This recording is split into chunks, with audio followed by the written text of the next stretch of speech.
So welcome, Sue and Christa. It's a great opportunity to speak to you a little bit more about the workshop that you've got coming up for the Trust in October, and a very interesting topic. So the workshop is called the Shamanic Journey as a Therapeutic Tool. Can you describe a little bit how you feel this is useful and maybe a bit about what people can expect? So how is it useful? I mean, the shamanic journey is in a way a process. So it gives you a tool to kickstart a process, a kind of intrapsychic process with a certain intent. So you can explore something, or you can bring back a part you have dissociated or split off, or you can connect with it to forces within and without. But rather than doing this in a normal way that you pick up on a client's whatever a client talks about, and you pull something out and you explore it deeper, the shamanic journey uses a kind of structure to do that.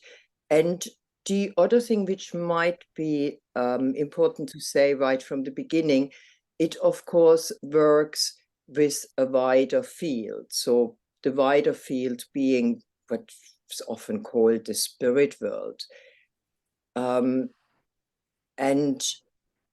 goes beyond the personal within the journey. So it addresses within the journey the personal, but also kind of the transpersonal, and it connects it. So is there anything you want to add? I think what I'd like to add is that it's very much working with what is revealed through information that is given, not from this, if you like, this ordinary reality. And it bypasses the rational mind. And really, I think really most importantly, well, not most importantly, is it's very empowering for the client, because they can use it as a resource to work with themselves outside of the therapeutic relationship. And it gives them, especially in the context of psychosynthesis, where there is a responsibility on self, relating to oneself, it really complements that by giving the client the tool to explore themselves in a way that is often very deeply moving, and soulful. Yeah, absolutely, because in a way, once you have learned how to journey, as I said before, it is within a certain structure, you can use it again and again for yourself. That's in a way the beauty about it. And I have done thousands, and I know Sue has done loads of journeys with clients. It is really interesting how that intent you're setting, let's say you want to find something out and then you implement the structure of the journey, how that intent leads to an outcome, but also the journey itself is hugely revealing. Clients understand and get information and insights, but also body sensations and emotions, which are quite revealing. They explore themselves on a deeper level. So it's not just the intent which then leads to a certain outcome.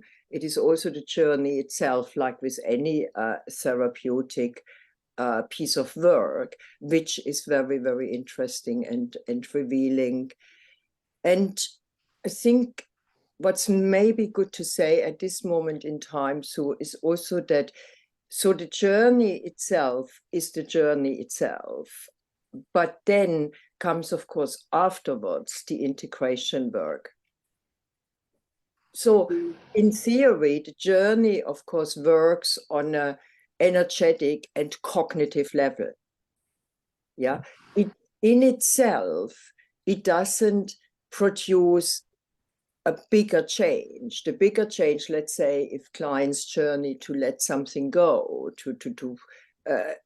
and replace it with something which is more appropriate at this moment in their development, the letting go is set up energetically, and they get a lot of cognitive insight into it.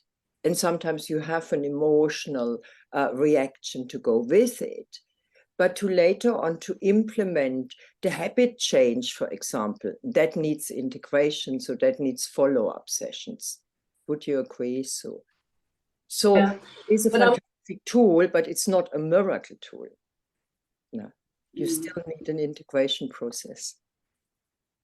Yeah, I was just going to say that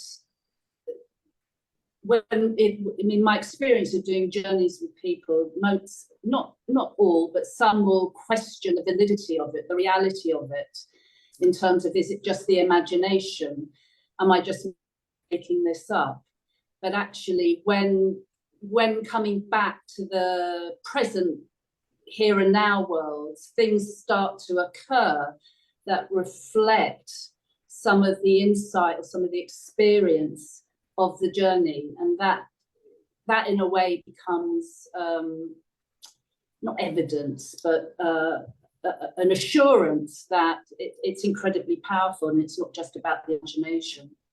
Yeah. So something more than just imagination. It is. It is, and you're setting it in a way. You're setting it up to be something more. Now you're calling spirit help in. You establish spirit helpers at the beginning. It's the start of any journeying. Is in a way that you establish spirit help, and then only after that is established. So it is more than the personal. And I agree with you. I have seen that happening a lot now, that clients just get confirmation because it starts to happen in the real world out there. Or they start to notice. And that's one of the things that we'll be focusing on the workshop, is finding spirit helpers. Yeah. I've got one other question. This is just a very short video. You talk about integration of insight, and I guess whilst it's not the direct audience that you're looking at, integration is very around at the moment, in particular in terms of psychedelics. Yeah. So the tools that you're learning are about grounding and how. Yeah, brilliant. Yeah, and I mean, just to add there, you see, if we run a course which is for therapeutic professionals in the widest sense, yeah, we of course assume to an extent that they know how to integrate outcomes of a session. Now, otherwise, the 1.5 days which this course will take, or 1 day and 3 hours, is too short if you want to.